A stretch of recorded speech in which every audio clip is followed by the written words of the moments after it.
اعوذ باللہ من الشیطان الرجیم بسم اللہ الرحمن الرحیم۔ پیارے دوستو، آج ہم حضرت ایوب علیہ السلام کی زندگی کے کچھ حالات و واقعات آپ سے بیان کریں گے۔ حضرت ایوب علیہ السلام حضرت ابراہیم کی اولاد میں سے تھے۔ آپ علیہ السلام کا شمار بھی ان مشہور انبیاء میں ہوتا ہے جنہوں نے تکلیف پہنچنے پر بڑے صبر کا مظاہرہ کیا۔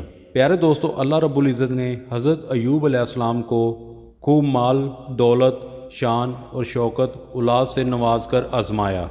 آپ علیہ السلام اس آزمائش پہ پورے اترے۔ اللہ رب العزت نے آپ علیہ السلام کا ذکر قرآن مجید میں 4 مقامات پر فرمایا۔ اللہ سبحانہ تعالیٰ قرآن پاک میں فرماتا ہے، اور ان ابراہیم کی اولاد میں سے داؤد، سلیمان، ایوب، یوسف، موسیٰ اور ہارون علیہ السلام کو بھی ہدایت دی تھی۔ سورہ الانعام آیت نمبر 84۔ حضرت ایوب علیہ السلام جب جوان ہوئے تو آپ علیہ السلام کی شادی محترمہ رحمت بن افراسیم سے ہوئی۔ اللہ رب العزت نے آپ علیہ السلام کو ان میں سے اولاد کی نعمت سے سرفراز فرمایا۔ آپ علیہ السلام انتہائی نیک اور اللہ کا ذکر کرنے والے اور بڑے ہی صابر اور شاکر بندے تھے۔ اللہ تعالیٰ نے آپ علیہ السلام کو لوگوں کی رہنمائی کے لیے نبوت سے سرفراز فرمایا۔ حضرت ایوب علیہ السلام کو اللہ رب العزت نے خوب مال، دولت اور اولاد سے نوازا تھا۔ ان نعمتوں کے ملنے پر آپ علیہ السلام اللہ کا بہت شکر ادا کیا کرتے تھے۔ اللہ تعالیٰ نے آپ علیہ السلام کو مصائب میں مبتلا کر کے آزمایا۔ آپ علیہ السلام کی ساری دولت جاتی رہی اور اولاد بھی فوت ہوگی اور گھر بار بھی ویران ہو گیا، لیکن اس کے باوجود بھی آپ علیہ السلام اللہ تعالیٰ کی رضا کے لیے صبر سے کام لیتے رہے اور کبھی شکوہ نہیں کیا۔ آزمائش کی مدت طویل ہوتی گئی، یہاں تک کہ دوست احباب بھی ساتھ چھوڑ گئے اور آپ علیہ السلام سے دور رہنے لگے۔ صرف آپ علیہ السلام کی زوجہ محترمہ آپ کے ساتھ رہی۔ وہ آپ علیہ السلام کی ضروریات کو پورا فرماتی اور آپ علیہ السلام کی وفادار بیوی اجرت پر دوسروں کے کام کر کے آپ علیہ السلام کے لیے کھانے پینے کا بندوبست کیا کرتی تھی۔ اسی آزمائش میں 18 سال گزر گئے۔ پیارے دوستو، حدیث مبارکہ میں آتا ہے، سب سے سخت آزمائش انبیاء کرام پر، پھر لوگوں میں سے سب سے زیادہ نیک لوگوں پر، اس کے بعد جو ان سے کم درجے پر ہوں ان پر آتی ہے۔ انسان پر اس کے دین اور ایمان کے مطابق آزمائش آتی ہے۔ اگر وہ دین میں مضبوط ہو تو اس پہ آزمائش بھی سخت آتی ہے۔ پیارے دوستو، حضرت ایوب علیہ السلام اللہ تعالیٰ کی طرف سے آزمائش پر صبر اور استقامت کا مظاہرہ کرتے رہے، یہاں تک کہ آپ علیہ السلام پر آنے والے مصائب اور بیماریاں جب بہت زیادہ بڑھ گئی تو آپ علیہ السلام نے اللہ رب العزت کے حضور صحت کے لیے دعا مانگی۔ پیارے دوستو، جب حضرت ایوب علیہ السلام نے بارگاہ الہی میں گڑ گڑا کر اپنی صحت کے لیے دعا مانگی تو اللہ رب العزت نے آپ کی دعا قبول فرمائی، اور اللہ سبحانہ تعالیٰ نے فرمایا، جہاں آپ تشریف فرما ہیں وہیں اپنے پاؤں کو زمین پر ماریں، اس میں سے ایک چشمہ جاری ہو جائے گا جس سے آپ غسل کریں، سب بیماریاں دور ہو جائیں گی، اور اسی چشمے کے پانی کو پی لیجئے، اندرونی بیماریوں سے شفا مل جائے گی۔ چنانچہ حضرت ایوب علیہ السلام نے ایسا ہی کیا۔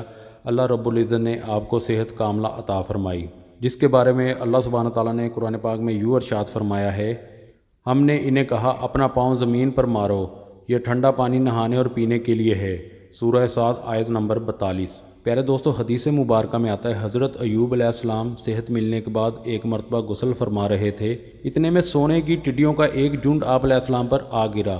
آپ علیہ السلام ان سونے کی ٹڈیوں کو مٹھیوں میں بھر بھر کے کپڑے میں ڈالنے لگے۔ اللہ رب العزت نے فرمایا، اے ایوب، کیا میں نے تمہیں اس دولت سے بے نیاز نہیں کر دیا جو تم دیکھ رہے ہو؟ حضرت ایوب علیہ السلام نے عرض کیا، جی ہاں اے میرے رب، لیکن میں آپ کی رحمت اور برکت سے مستغنی نہیں ہو سکتا۔ حضرت ایوب علیہ السلام نے سخت بیماری کی حالت میں اللہ رب العزت کی عبادت میں کمی نہیں کی اور مصائب اور بیماری پر بڑے صبر کا مظاہرہ کیا۔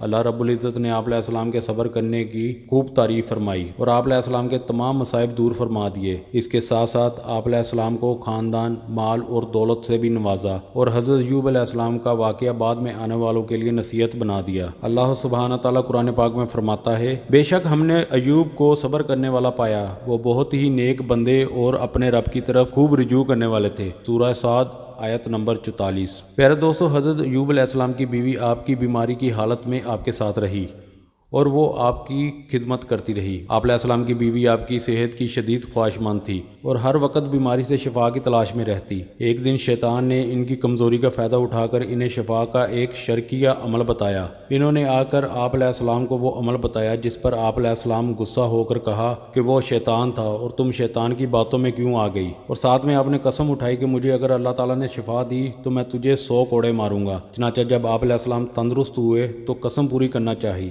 آپ علیہ علیہ السلام کی شریعت میں قسم کا کفارہ نہیں تھا بلکہ قسم توڑنے کی سزا 100 کوڑے تھی۔ اللہ تعالیٰ نے آپ علیہ السلام کو اپنی قسم پوری کرنے کا ایک ایسا راستہ بتایا جس سے آپ علیہ السلام کی قسم پوری ہو گئی اور آپ علیہ السلام کی بیوی کو سخت سزا سے بچا لیا۔ اللہ تعالیٰ کے حکم کے مطابق آپ علیہ السلام نے 100 تنکوں والی جھاڑو لی اور اس سے ایک مرتبہ اپنی بیوی کو مارا جس سے قسم پوری کر لی اور انہیں تکلیف بھی نہیں ہوئی۔ پیارے دوستو، حضرت ایوب علیہ السلام اور ان کی بیوی بڑے ہی پرہیزگار اور اللہ تعالیٰ کی طرف خوب رجوع کرنے والے تھے، اس لیے اللہ تعالیٰ نے ایسا راستہ نکال دیا جس سے دونوں کے لیے سہولت تھی، جس کا ذکر اللہ سبحانہ تعالیٰ نے قرآن پاک میں یوں ارشاد فرمایا، اور اللہ نے فرمایا اپنے ہاتھ میں تنکوں کی ایک مٹھی جھاڑو لے کر اس سے اپنی بیوی کو مارو اور اپنی قسم نہ توڑو۔ سورہ صاد آیت نمبر 44۔ پیارے دوستو، حضرت ایوب علیہ السلام اللہ تعالیٰ کی طرف سے آنے والی آزمائش میں کامیابی کے بعد دین ابراہیم پر قائم رہے۔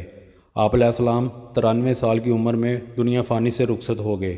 آپ علیہ السلام نے اپنی وفات سے پہلے اپنے بیٹے حمل اور ان کے بعد بشر کو اپنا جانشین مقرر کیا۔ پیارے دوستو، یہ تھی ہماری آج کی ویڈیو۔ امید کرتا ہوں آپ کو پسند آئی ہوگی۔ انشاءاللہ ملیں گے نیکسٹ ویڈیو میں، تب تک کے لیے اجازت دیجیے۔ اللہ حافظ۔